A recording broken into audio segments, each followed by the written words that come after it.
আসসালামু আলাইকুম। আমরা আজকে দেখব কিভাবে ইংরেজি ভাষাকে বাংলা করে আমরা যে কোনো মুভি দেখতে পারি, তবে যে কোনো ভাষাকে আমরা বাংলাতে রূপান্তর করতে পারি। তবে চলুন দেখে আসি। আমরা প্রথমত একটা ইংলিশ মুভি নিচ্ছি।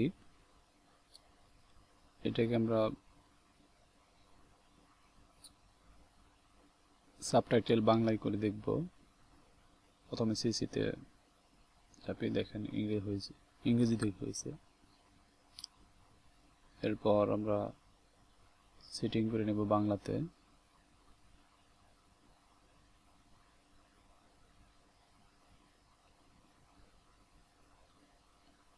অটো ট্রান্সলেট এখানে সেটিং করব আমরা বাংলাতে। হ্যাঁ, এই তো হয়ে গেল আমাদের বাংলা।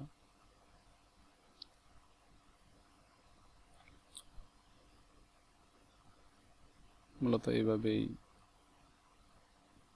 আমরা খুব সহজেই যে কোনো ভাষাকে বাংলাতে রূপান্তর করতে পারি।